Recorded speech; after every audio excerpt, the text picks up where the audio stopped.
still think they should have chosen river fires. Yeah. But I really think shutting it down needs to Be a better mascot. Yeah, like, right. Like it'd be like I would be afraid of river fires. yeah, the Flaming Cuyahogas is a pretty good name. You notice in that video they talk about it's the city of fire and water. I was like, yeah, we Everybody knows. Yeah. We've got a full out on Yeah. COVID vaccination. Thank you. Very happy. People are opposed to it. Yeah, it turns out some people don't want to get it. It's weird. At Prince's. Yeah, it turns out a lot of people. Look, someone's got it. So that's it. I mean, I asked the phone price. You skipped yesterday? I had to, and stuck on a weekend yesterday. No, that was. I asked the home price. Yeah, like prices are up 24%. No evidence they're going down. Did anyone ask her yesterday about his comment thing?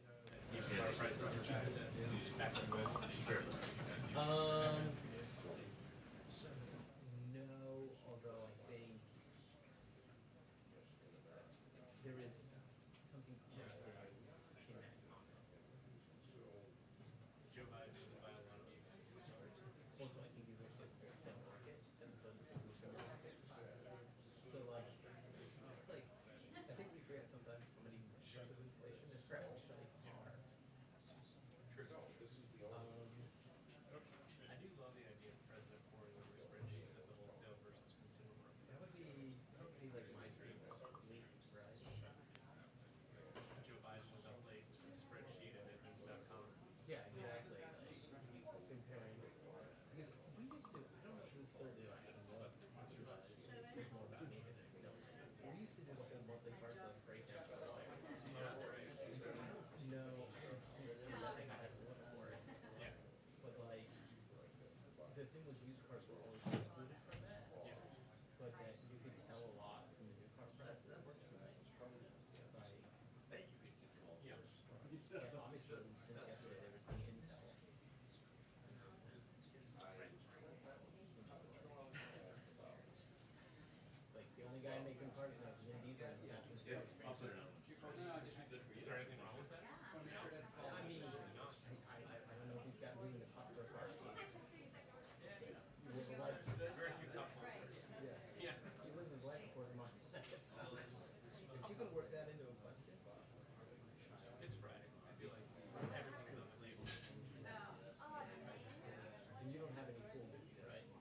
So you get to skip it all. I may have tomorrow. I'm hoping I don't. Oh, Car is going. Well, actually, that gives me. Even though he's on the east. Is he on the east quickly? It's like it's like the three months of right? Yeah. Maybe two. Are you doing a sequel? Not doing it. Well, it's like or maybe can't be much. It's true. It's true. It's hard enough to do one. I just saw it now. Actually, Just like call and check it. I haven't been able to. The people who book them off.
You're, good.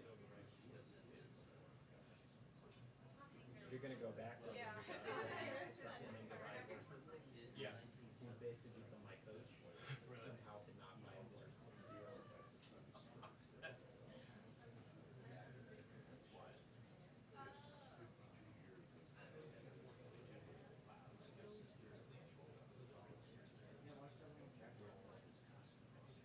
Like it.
Happy Friday.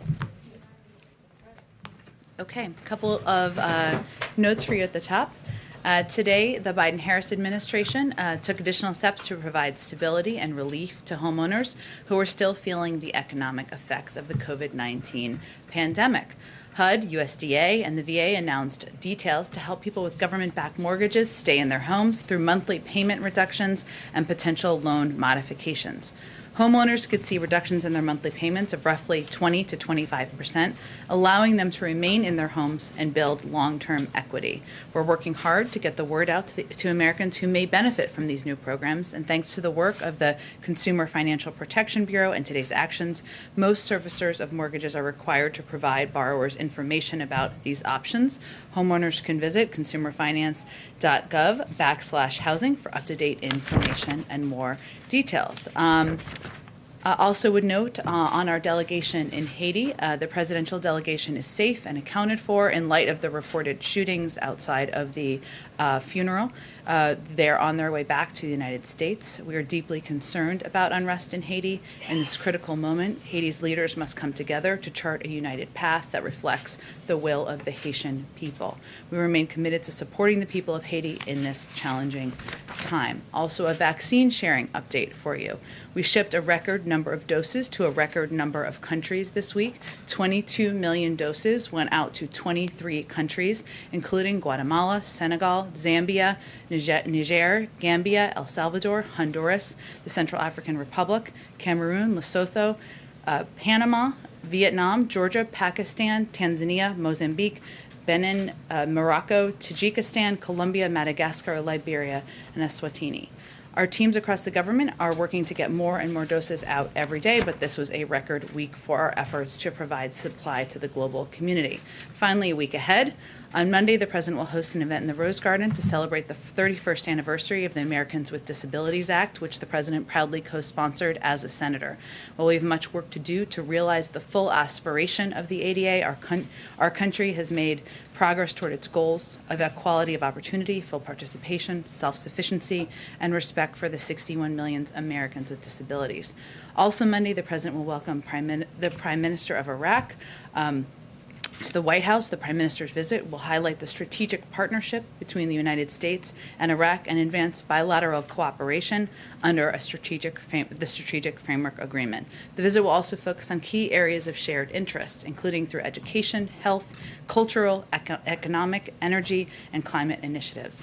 President Biden looks forward to strengthening bilateral cooperation with Iraq on political, economic, and security issues, including joint efforts to ensure the enduring defeat of ISIS. On Wednesday, the President will travel to Pennsylvania and in the Lehigh Valley area, where he will emphasize the importance of American manufacturing, buying products made in America, and supporting good-paying jobs for American workers. We'll have more details for you over the weekend as things get finalized. Josh, why don't you kick us off? Thanks, Jen. Two subject areas. First, an APA survey found that 45% of the unvaccinated say they will definitely not get vaccinated. Another 35% say they probably won't get vaccinated. Why does this opposition still exist after all the public outreach? And should more governments and employers mandate vaccinations? Well, Josh, I think let's take a step back first. In December, before the President took office, the percentage of Americans willing to get a shot was in the 30s. Today, over 68% of adult Americans have taken a shot. So what that shows you is that in a relatively short period of time, we've been able to influence a whole lot of people to change their mind, to take action, get a shot, save their lives and the lives of people around them. I'd also note that we've seen some encouraging data over the last couple of weeks. The 5 states with the highest case rates, Arkansas, Florida, Louisiana, Missouri, and Nevada, had a higher rate of people getting newly vaccinated compared to the national average. That is a good sign. This is the second week in a row. I noted this last week. Finally, in the past 10 days, more than 5.2 million Americans have gotten a shot. Now, there will be institutions, there will be private sector companies and others who make decisions about how to keep their communities safe. That's certainly appropriate, but I would just note that we're going to continue our efforts to go community by community, case by case, to convey the accurate information about the efficacy of vaccines. Gotcha. Secondly, the Taliban has said that as a condition for peace in Afghanistan, Ashraf Ghani has to be removed as president and a new negotiated government formed. Does the administration believe that that's in the best interest of the Afghan people and U.S. national security? Well, first, the president and the administration supports the leadership of the Afghan people, including Ashraf Ghani. The president was scheduled to speak with him today, I believe, and I don't believe there's a readout that's come out about that call quite yet. It may while we're speaking here. I would note that there are ongoing political negotiations and discussions that we certainly support between Afghan leaders, members of the Afghan government, and the Taliban. And we believe a political solution is the only outcome to lasting peace in Afghanistan. But we will continue to provide support to the government in the form of humanitarian support, security support, training, and we will also continue to encourage them to take a leading role in defending and protecting their own people. Go ahead. Thanks, Jen. Alabama's Republican governor says it is time to start blaming the unvaccinated folk who are letting us down. What do you think about that take? Should the administration be taking a sharper tone against unvaccinated people for putting vaccinated people at risk? Well, I don't think our role is to place blame. But what we can do is provide accurate information to people who are not yet vaccinated about the risks they are incurring, not only on themselves, but also the people around them. And, well, if you are a young person, you may think you are Superman or Superwoman and immune from getting the virus. That is not true. That is not accurate. You can get very sick. You can die from the virus. You can also make your grandparents sick and your parents sick. That is factual information. We're not here to place blame or threats. We're here to provide accurate information. She says that she doesn't know what else she can do at this point, that she's hit a brick wall with trying to convince people to get vaccinated. Mm-hmm. Is that a sign that perhaps the federal government should step in and issue mandates? And if not, are you putting the needs of unvaccinated people ahead of the needs of vaccinated people? Well, I think the question here, one, that's not the role of the federal government. That is the role that institutions, private sector entities, and others may take. That certainly is appropriate. Also, local communities are going to take steps they need to take in order to protect people in their communities. I will say we understand her frustration, and we understand the frustration of leaders out there and public voices who are trying to say the right thing, advocate for the efficacy of the virus, save people in their communities. What our role is, and what we are going to continue to do, is make the vaccine available. We're going to continue to work in partnership to fight misinformation, and we're going to continue to advocate and work in partnership with local officials and trusted voices to get the word out. And is there something to be learned from our neighbors to the north, Canada? They got a much slower start. They didn't have nearly as many vaccines as we did early on, and yet now they've shot past us, and 70% of their population is at least partially vaccinated. What's the difference between the two countries? What can we learn from their experience? Well, first, I would say 162 million Americans are now vaccinated. That certainly is a positive step. We're the first to say, and we have long said, that that's not enough. We need to ensure more people and more communities are vaccinated. And it is now, we're reached a point where there are some communities, even states, where there's 70%, 80% or higher vaccination rates. Other communities where there's 40%, 50%, or otherwise. That's not just a health issue. It's a huge health issue. It's an economic issue.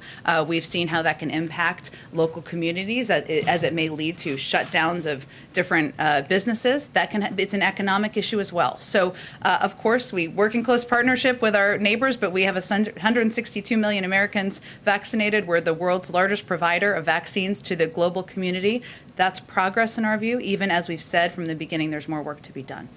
Go ahead. Thank you. About the economics of COVID that you just mentioned, now that daily doses administered of the vaccine are down below 300,000 for the first time since December, we've heard talk about maybe updating the mask guidance. Do you know if there's been any talk here about updating guidance to start shutting businesses down in places that have very low vaccination rates? No, there has not been, no. Okay. And then on crime generally, can I note, though, two things just for your public information purposes? One is that well, we have seen, we don't look at 1 week of data as an indication of, as you know, we talk about weekly averages. We did see larger numbers of unemployment claims in areas where there are lower vaccination rates. It's not enough data to draw a conclusion. I'm just noting it for all of you. I would also note that on the American Rescue Plan, the way we design that is for the impact and the assistance that we're providing to communities across the country to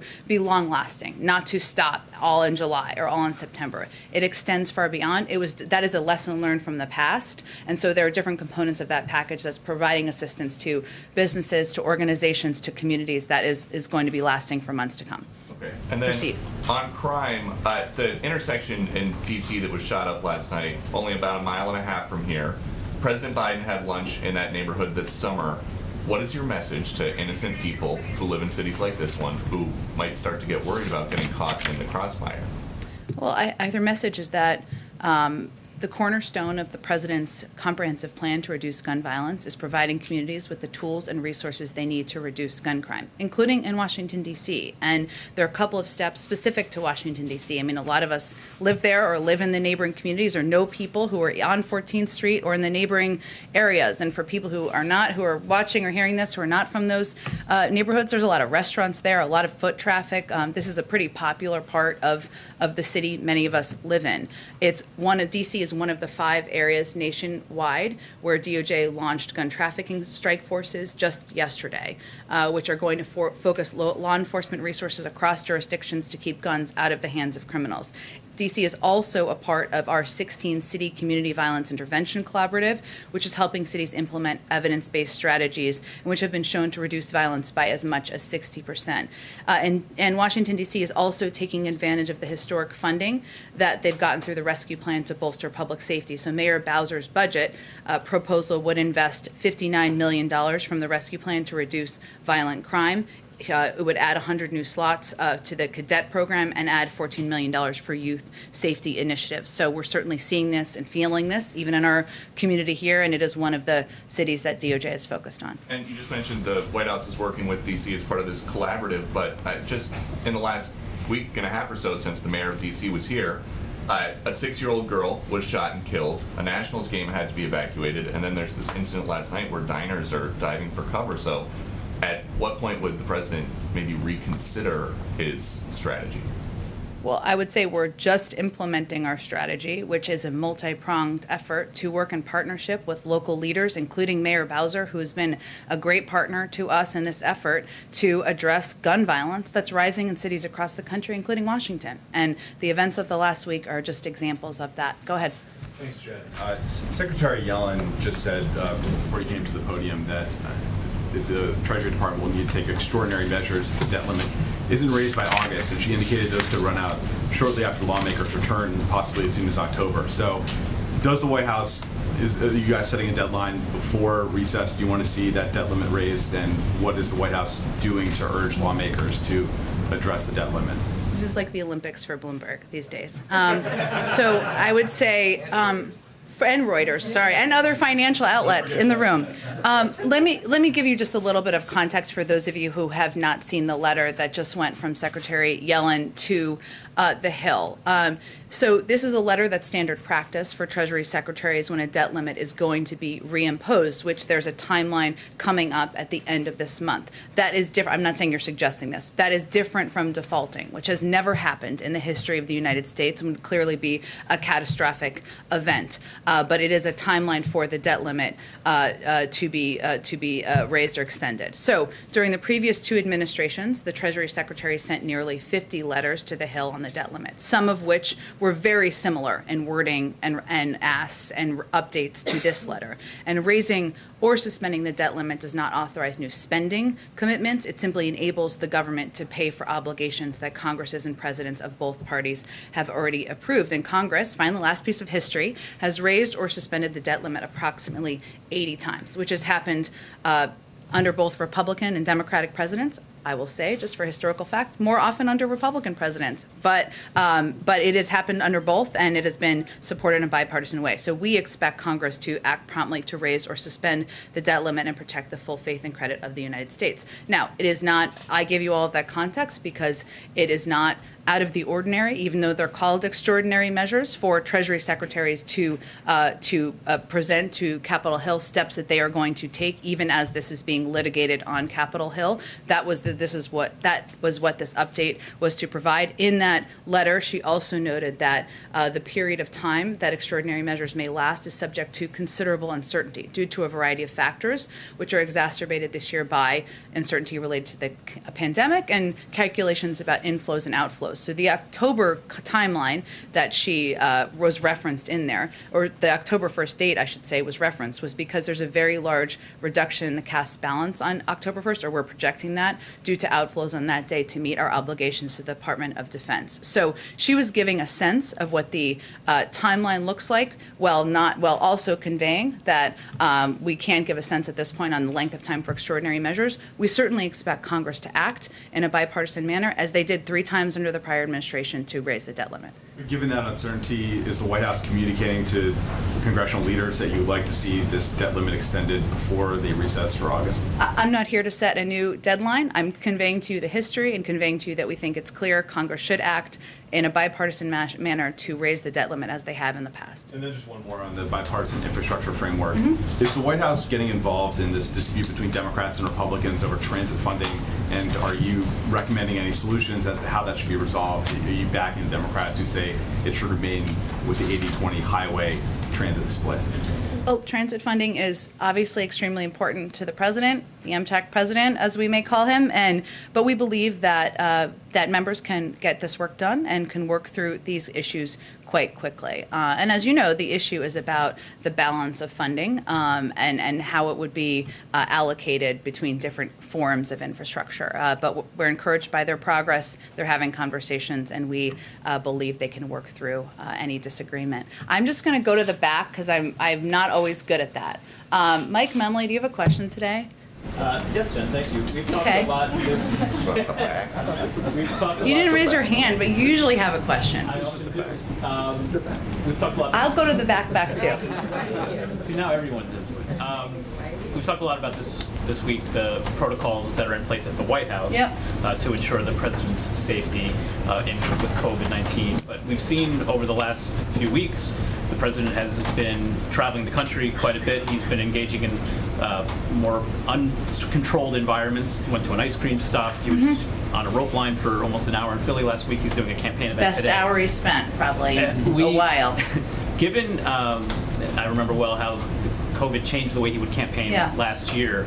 To what extent is the rise in cases that we're seeing in this country leading to any discussions behind the scenes about whether the president would continue to engage in this kind of activity in public settings where you can't control for people's vaccinations? Sure. Well, first, we're always going to abide by public health guidelines. And right now, the public health guidelines continue to be that if you're vaccinated, and we expect them to continue to be, if you're vaccinated, you are very much protected from severe illness from the virus. And the president will continue to be a model in following those guidelines and also engaging with the public in a manner that, one, is his role as President of the United States and is certainly aligned with and appropriate according to those guidelines. As you all know, he has an event later this evening with future governor, maybe former governor Terry McAuliffe in Virginia, where he will be certainly engaging with people and with people of Virginia who are making decisions about their future leadership. But I expect he'll be engaging as he did at events last week. So nothing has changed about our approach or protocols over the past week or how you've seen him engage at the ice cream shop or at larger crowd events we've had. And then a question about infrastructure with some key votes coming up, obviously, next week. Again, we've seen the president not necessarily engaging in the kind of meetings at the White House with lawmakers on this specific set of proposals in the way we have earlier on in the process. He's been meeting more with outside stakeholders. It seems like there's an outside-in pressure campaign. But can you give us an update on what his specific conversations might be with lawmakers involved in this process? We haven't really heard much about that. He has had a range of conversations with lawmakers over the phone, and he's always conveyed to his team that if it would be helpful to bring members down here, as he has continued to do, he's always happy to do that. The door to the Oval Office is always open, and he is available and will be through the course of the weekend, but also through the coming pivotal weeks as we work to get the infrastructure package across the finish line in the Senate and also the reconciliation bill moving forward. Okay, we're going to go all the way to the very back. Todd Gilman, I see you somewhere there. Thank you, Jen. The Texas Democrats who broke quorum from the legislature they're about halfway through their 1-month quorum break. They've been trying really hard to get into a meeting, even if it's a Zoom meeting with the president.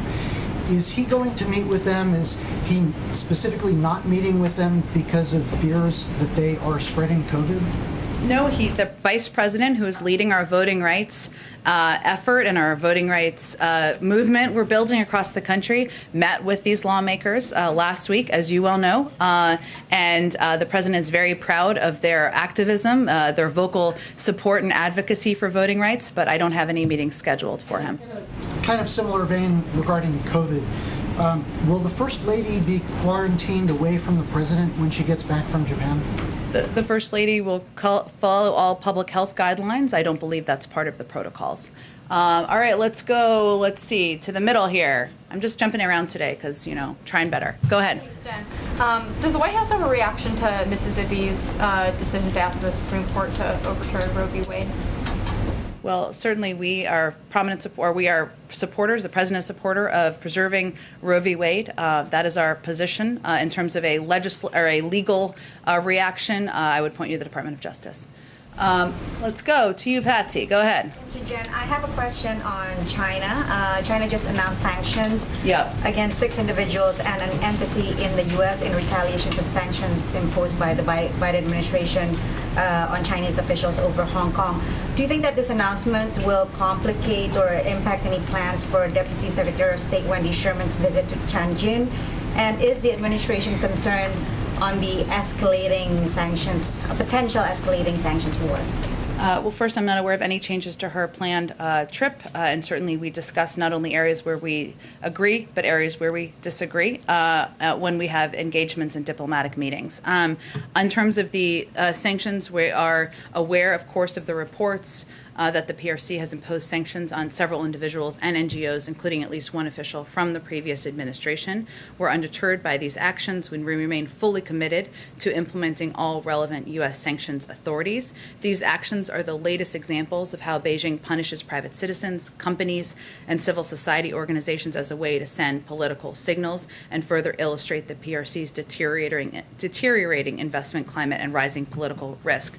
These actions would follow the baseless sanctioning in March of 2 commissioners from the U.S. Commission on International Religious Freedom, the PRC's January sanctions on 28 U.S. officials, and their July 2020 sanctions on U.S. officials and organizations promoting democracy and human rights around the world. Americans of both parties oppose these outrageous moves to target those who defend universal human rights and fundamental freedoms, and Beijing's attempt to intimidate and bully internationally respected NGOs only demonstrate its further isolation from the world. Let's keep going. I'm just going to keep going around because Go ahead in the back. I'm just going to keep going around so I can get some more people. On vaccines, you've been asked about the travel restrictions for international travelers before, but I'm going to try something different. Would the president drop those restrictions if airlines adopted vaccine passports or vaccine mandates? I know you've, sort of encouraged businesses to take steps to get everyone vaccinated that they possibly can. I would say first that there are ongoing working groups that are having discussions about how to hopefully move forward to a point where there is international travel and is returning, something we would all like to see, not just for tourism, but for families to be reunited. There are a range of topics in those discussions that are ongoing. The president receives regular briefings on them, but we rely on public health and medical advice on when we're going to determine changes to be made. Has the president continued engaging with Chancellor Merkel on this subject? I know they talked about that at the bilateral press conference the other week. That was raised. He has not had another follow-up conversation with her since that point in time. Why don't I go to the young man next to you? Thanks, Jen. A lot of parents are concerned about the coming school year. What's the White House doing to sort of make sure that we're not doing remote learning again nationwide? Well, our plan and our objective and our desire and commitment is to push for and ensure 100% of schools are open across the country. That's also, of course, up to school districts to implement. But from the federal government, the role we have played is by advocating for funding in the American Rescue Plan that can help provide funding for mitigation measures for schools so that they can invest in social distancing opportunities or repairing vents that need to improve ventilation. We've also put out public health guidance from the CDC that includes specific mitigation measures that schools can take. And our Secretary of Education has been focused on this issue from the first day he was sworn into office, working across school districts to share best practices and ensure we can work towards returning kids to in-school learning. Delta doesn't change that, right? Delta has not changed our public health guidelines. No. Okay, let's go back to the front. Go ahead. Just a quick follow-up on infrastructure. On the transit spending, we know that's important to the president. Is that a red line for him? If that is dropped from this package, would he still support it? I'm not setting red lines here, but we are confident that they can work through the funding issues and the breakdown of funding issues between Democrats and Republicans over the coming days. And then one other question just on Alabama, and then I have one on Hunter Biden. On Alabama, the big concern here and the reason why these comments from the governor are so alarming is because of the low vaccination rates, right? So is there some concern from the White House, and does the administration fear that some elected leaders may just get so frustrated and accept this fact that there are just some people in this country that just may not want to get vaccinated?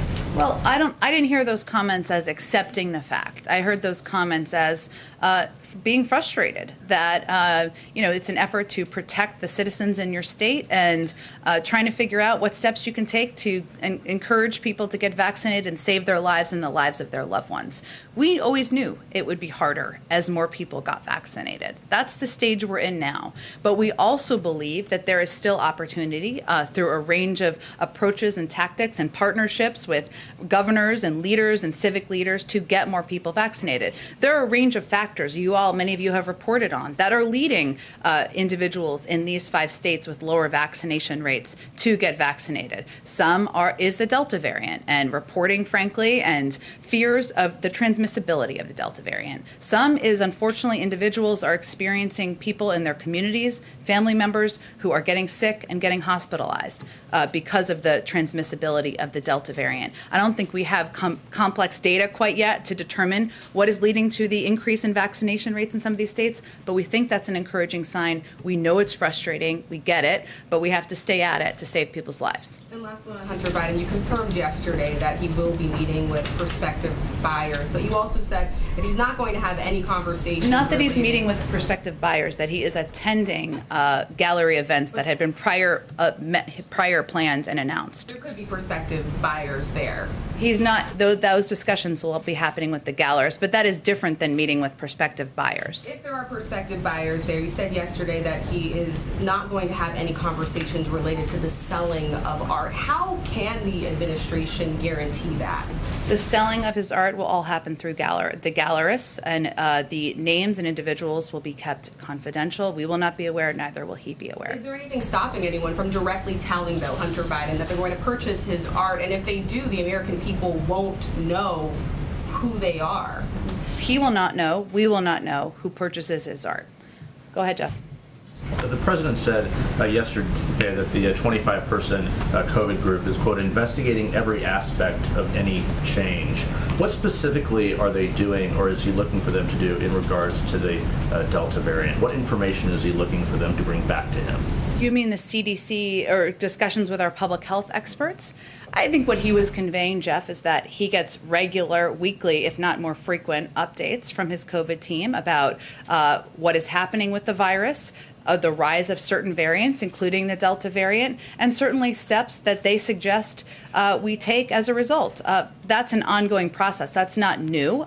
So I think he's, of course, looking for their updates and guidance on what the spread is, where we're seeing the spread, what impacts we're having, and any mitigation measures they recommend we take from a public health and data-driven perspective. On testing specifically, does the president believe that more testing should be done? It's fallen some 75% or so since November. What specifically do you think should be done, or does he think should be done on testing? He relies on the guidance of his health and medical experts. If they are advising that that is a factor, then certainly his role would be to advocate for expanding it if in his role as president, but that they obviously provide recommendations publicly as well. And final thing here, you said it's not your role to place blame, but a president has a remarkable ability to use the bully pulpit, pick up the telephone. It happens all the time with the corporations and things. What is he doing specifically with celebrities, perhaps, or with business leaders, like we saw the NFL this week, to use his power of the office to try and get some companies or groups to do mandates or make changes? Is he doing anything himself, reaching out like You mean this? aside from getting enough vaccine to make sure every American is vaccinated and donating more to the world than any other country and ensuring we're expanding accessibility to pharmacies, to community groups, and giving $3 billion to empower local voices to get into local communities to get people vaccinated? I'd say that's a fair amount that he's done. But you've said several times that it's not the role of the government to essentially, talk to private corporations. But a president talks to corporations and leaders all the time. Certainly during the rescue plan when he was vice president, it happened all the time, talking to private corporations. If a corner is to be turned here on the hesitancy, is there anything that he believes that he personally can do among some different leaders, not giving a public speech, but that he can do? Well, first, I think I referenced the $3 billion because the most powerful and impactful role we've seen across the country from community to community is engaging, educating, and empowering those trusted local voices. We know the president, the vice president, Olivia Rodrigo, who we're very grateful to, and others have been out there advocating for the efficacy of the vaccine, and we're hopeful that's effective. And it can be, and he'll continue to do that. And we'll continue to look to partner with more voices and more creative, well-known individuals to elevate the issue of vaccine, of the effectiveness of the vaccine. But we've seen that actually local voices, people you may not know, who may not have a Twitter following, are actually the most powerful people in this fight, and we'll continue to empower and fund those efforts. Go ahead. Oh, Jeff, go ahead, and I'll go to Karen. Go ahead. Thank you, Jen. Pfizer says the U.S. government is purchasing another 200 million doses of its vaccine for children and for potential booster shots. Can you confirm the purchase, and can you say whether the thinking about the need for booster shots is crystallized within the administration? First, HHS has all the specifics, but yes, we have made that purchase. Here's the bottom line. We've always prepared for every scenario.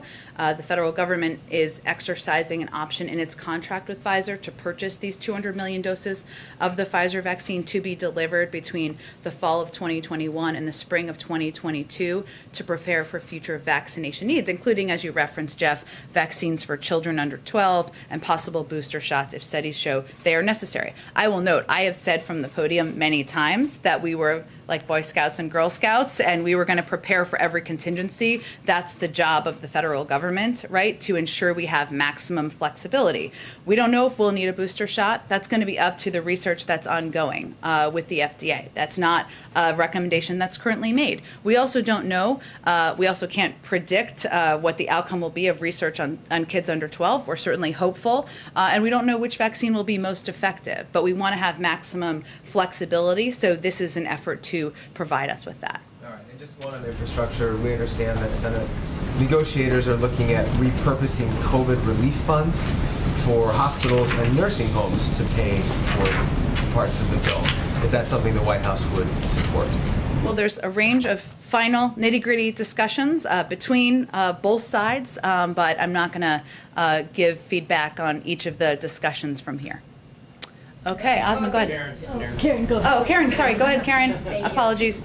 Sort of keying off of what Jeff Zeleny was asking, the NFL is telling teams that they could potentially forfeit games for a COVID outbreak among unvaccinated players, and the players could lose their pay for any missed games. Does the administration support a policy where players, or more broadly, employees, could lose pay if they are unvaccinated and cause a COVID outbreak at their place of work? Well, first, I'm not going to make a sweeping private sector conclusion here. What I will say is the NFL policy is making clear how they're going to proceed with their season. That's their role to do, right? We certainly believe the biggest takeaway is that getting vaccinated is our ticket back to normal, and that vaccines are effective and allow all of us a high degree of protection, importantly avoid hospitalization or death. So this is guidance they determined, the NFL, about how they're going to proceed with their season. That is their role to do. And there's a new model out from an organization that consults with the CDC, and it's predicting that the current surge in cases right now could continue until a peak in mid-October, with daily deaths potentially more than tripling where they are right now. What can the president do right now to prepare Americans for that possibility? We talked so much about the long winter last year. What about a potentially long fall? I think the president's role right now is to continue to encourage people to get vaccinated because it is incredibly effective in protecting them from serious illness, from death, from hospitalization, from the virus. That's the most powerful role he can play at this point in time. George, go ahead. This morning, the Cleveland Indians announced they're changing their name to Guardians, and that's already become an issue in the Ohio Senate race, and the former president just minutes ago attacked it. Any reaction by the president or the White House? We certainly support their change of name. We may be on the other side of the former president on that front, I would guess. I haven't seen his tweet or however he's communicating these days. Go ahead. Jen, two questions on the vaccine. First, you had mentioned yesterday that every individual at this White House has been, quote, offered a vaccine. So can you clarify, is the administration not mandating vaccines for White House staff? No, we have not mandated. Okay. And do you have a count, or can you offer any confirmation to us on the percentage of employees who are vaccinated? I'm not going to provide that. I will see if there's more information to provide. Can you offer any guidance then on how you're confirming vaccination status of employees? Well, they're vaccinated here in the White House Medical Unit for the most part. Go ahead. Kelly, I'm sorry, I'll come to you next. Two questions that I could. One, this administration has long claimed that you're trying to be the most transparent in history. If that's the case, why won't you just release the number of breakthrough cases that you've had of vaccinated staffers? Well, I think first we're in a very different place than we were 6 to 7 months ago as it relates to the virus. And as many medical experts have said, inside and outside of the government, those who are vaccinated are protected from serious illness. Most are asymptomatic if they are individuals who are vaccinated who get the virus. And we are in a different place in terms of the impact of individuals who may have, as you said, breakthrough cases. Why not just provide the number? Are you trying to hide something? No, but why do you need to have that information? Case of transparency, the interest of the public, having a better understanding of how breakthrough cases work here in the White House. Well, first, there are the CDC tracks, and let me give you this information too. The CDC tracks across the country, of course, hospitalizations and deaths, as we have seen. They also do a great deal of tracking in cohorts and ensure that, so let me give you a little more information on this, which I think I don't know if hopefully it's of interest. So the way that, because people have asked this before, so the way the CDC is actively tracking breakthrough cases, there are tens of thousands of people across the country, and of course, who are in what they call cohort studies, which the CDC is actively monitoring. For example, the CDC has a long-term care facility study where it is getting data from more than 14,000 long-term care facilities. CDC has a healthcare worker study where they monitor vaccinated healthcare workers who get tested with PCR tests every single week. And CDC also collects what they call passive surveillance, which is where hospitals provide CDC with data when they identify someone who is hospitalized but has been vaccinated. So there's a range of means our public health officials are tracking across the country, across DC, across any individuals here about who is vaccinated, who is getting the virus, getting hospitalized. Hopefully not. It remains a small percentage. And following up on the questions about environment, as Art shows, are there any specific procedures you can tell us that are being put in place to ensure that these conversations remain, as you say, not about the sales? Will he get ethics training? Will he have to report afterwards about the conversations? Anything specific you can tell us about how you are monitoring this? Well, again, I think it is certainly a commitment that has been made by all parties involved. He is not involved in the sale or discussions about the sale of his art, and he will not be informed of the sale of his art and who is purchasing that art. That is a commitment that's been made, and we expect that all parties would abide by it. Go ahead, Kelly. I wanted to ask about the CDC Sure. tracking because, and you gave us some information Yeah. just now, but as of May 1st, they stopped tracking breakthrough cases that did not result in hospitalization or death, with the exception of those kinds of tests that you just described. Should there be a more broader net on breakthrough cases? Would the president support that to get a better picture of breakthrough? And those White House employees, staff, EOP on the campus in any capacity who are not vaccinated, are they working here or are they working from home? Well, any individual who has chosen not to be vaccinated, same as in the press corps, the public health guidance is to wear a mask. That is the public health guidance that's provided to employees as well. In terms of it is much more expansive than hospitalizations. That was what I was trying to convey. What the CDC does is they have these, actively track breakthrough cases through these cohorts of individuals who are vulnerable populations who had high risks of exposure. And they, of course, include, as I noted, long-term care facilities, healthcare workers, and others who would be in those cohorts and categories. I would also note that because the vast majority of individuals who are vaccinated who get test positive for COVID may be asymptomatic or have moderate or minimal cases, those are cases we may not know about, right? The CDC says as of May 1st, they stopped tracking breakthrough cases that don't result in hospitalization. They do track through these cohorts, which is a large swath of people who would be vulnerable or on the front lines of exposure. My periodic question, it's now Sure. past 6 months. When can we expect to know about a physical exam for the president, and what are the plans for that? There is absolutely, he will have a physical exam. Absolutely, you will know about the physical exam. I don't have a date for you at this point in time, and I expect you will continue to ask as you should. Go ahead. Thank you. This is sort of a rhetorical question following on vaccinations. Okay. It is a shame that people have to get very sick and some people have to die in order to increase the vaccination rate in many parts of this country. But isn't that, I guess, a logical order of how this would play out? Or is there a political component to it, do you think? I'm not sure I'm following your question. Try again. Well, Tell me more about what you're looking for. Standard practice that people, if more people are getting sick in a certain area, that the people in that area who are unvaccinated would say, gee, I really need to go get vaccinated. Isn't that a logical order for this, or is there a political component, do you think, that has kept people away from being vaccinated?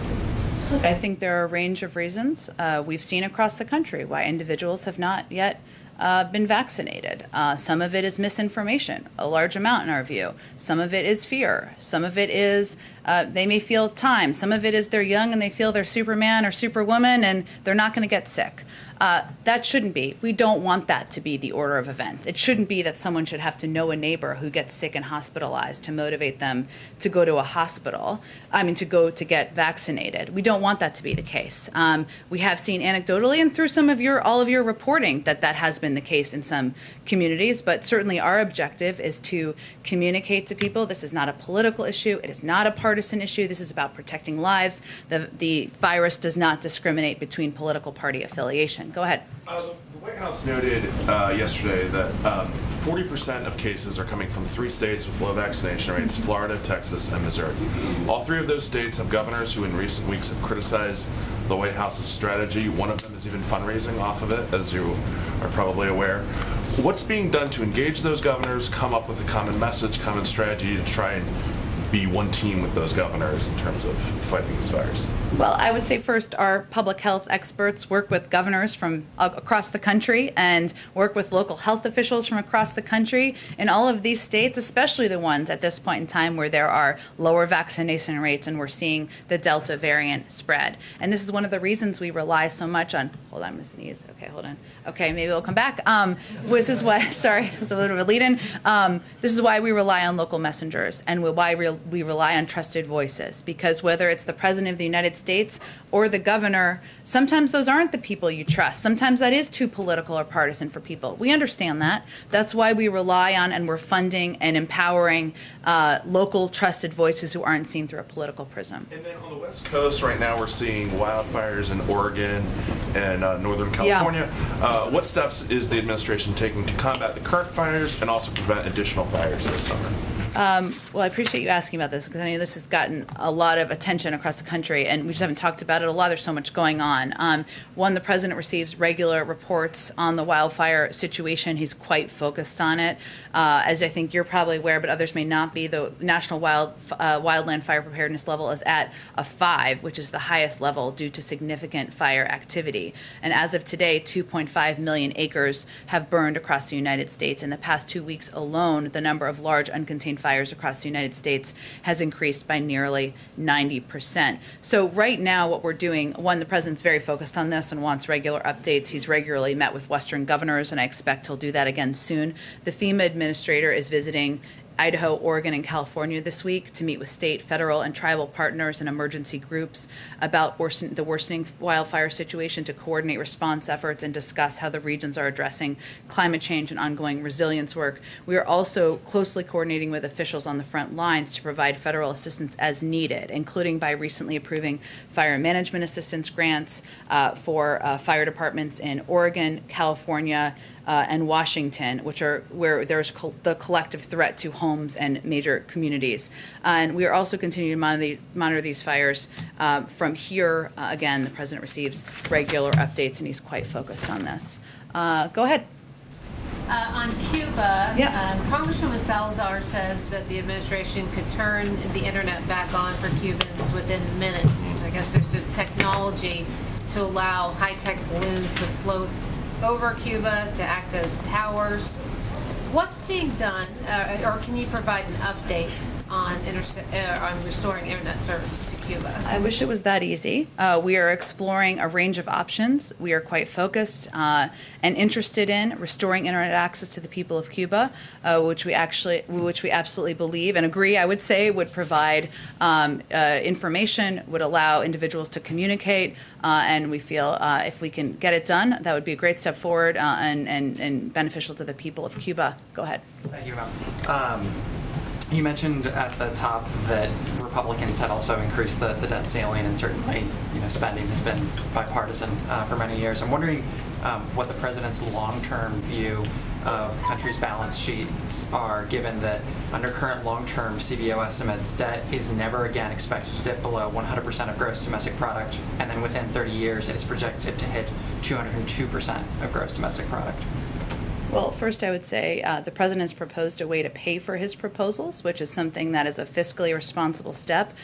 Some of his predecessors, the most recent one, did not do when he worked and advocated to support the passing of $2 trillion in tax cuts that did not bear out the financial benefit he promised, and also certainly added to the deficit. The president takes these issues seriously. He is focused on being a president who cares about the future of the next generations, and I think his actions have borne that out. And then a quick follow-up, there was a lot of discussion about masking the other day.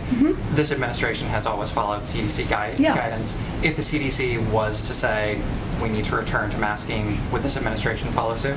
We're always going to follow the guidance of our health and medical experts. Go ahead. On the vaccine immunity, given that Pfizer's now seen waning immunity, and separate from who is vaccinated and who is not, is the White House looking at models and projections that say in the next year, as everyone who has been vaccinated could start to lose that immunity, what does that look like for hospitalizations and deaths, et cetera? Well, first, I would certainly point to our health and medical experts to answer questions about future projections about the impact of waning immunity. I will say that as they look at this data and assess from the CDC and other public health entities in the government, they certainly talk to private sector companies like Pfizer, but that's only one source of data and engagement. They look at a range of data across the board as they make projections. So we really rely on their broad data and projections as we assess what the future looks like. Can I just follow up follow-up on Afghanistan as well. You mentioned continuing U.S. support. Does that include continuing military support? I mean, we've seen a number of airstrikes that the U.S. has launched on Taliban targets over the last 30 days. Could that continue past the end of the military mission at the end of August? I don't have anything on that for you. I'd certainly point you to the Department of Defense. But what I was communicating about was, over the coming weeks, we maintain our authorities, as you know, and we've provided a range of training and security assistance equipment to the Afghans and the leaders of Afghanistan as we transition to bringing our men and women home. Thanks so much, everyone. Have a great weekend. Thank you, Jen.